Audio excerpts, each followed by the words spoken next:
Jeanne Moreau, vous venez de tourner sous la direction de Louis Buñuel un film intitulé Le journal d'une femme de chambre.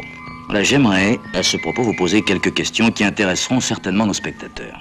Très volontiers. Voudriez-vous d'abord nous parler de l'œuvre, du roman de Mirbeau? Oui. Octave Mirbeau avait juste 50 ans quand il écrivit Le journal d'une femme de chambre. Vous devez savoir que Mirbeau était un très curieux personnage. Il a mené une vie très agitée. Il a été journaliste, pêcheur et même sous-préfet. Il s'est battu en duel plusieurs fois. Il a été élevé par les jésuites. C'est une chose qui se sent profondément dans toute son œuvre. Il n'est pas étonnant que Buñuel, dont l'œuvre est anarchiste et forte, ait été attiré par Mirbeau et en particulier par Le journal d'une femme de chambre. Oui, en effet, on sent d'ailleurs dans l'œuvre de Mirbeau un ton outrancier, forcené, choquant même, quelquefois. Oui, et en particulier dans Le journal d'une femme de chambre. D'ailleurs, avec un pareil titre, on pouvait s'attendre à tout. Alors nous sommes prêts à tout entendre. Oh, je ne vous dirai pas tout. Il est bon qu'il y ait toujours un petit peu de mystère. Mais sachez seulement que dans ce film, je suis une femme de chambre, parisienne, qui a servi à Paris, qui vient travailler en province. Et pour elle, c'est un peu la prison, c'est un peu renoncer au monde. Et elle va travailler dans une famille pour le moins curieuse. Alors, je vais vous présenter les différents personnages. Il y a d'abord Monsieur, qui pense beaucoup plus aux femmes qu'à sa femme. Madame, qui pense beaucoup plus aux convenances qu'à son mari.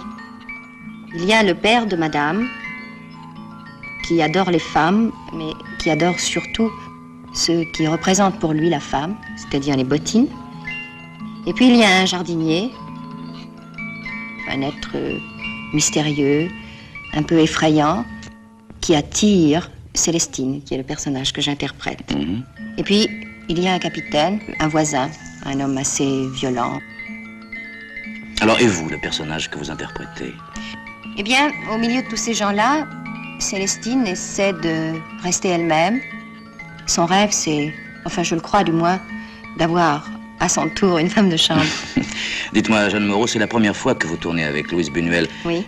J'ai été très touchée par sa patience. Il dirige les acteurs avec énormément de précision et de gentillesse. Il est d'une très grande curiosité, rien ne lui échappe. Il passe des heures entières à étudier la forme d'un col ou d'un vêtement. Il a le sens de ce qui est vrai. Et puis, c'est un homme d'une très grande bonté. On a l'impression qu'il sait tout des hommes et qu'il a une très grande indulgence et qu'il les aime et il les plaint en même temps. Et c'est vraiment un homme passionnant. Merci, mais Jeanne Moreau, tout ceci ne me donne pas le genre du film. Qu'est-ce que c'est? Est-ce un drame?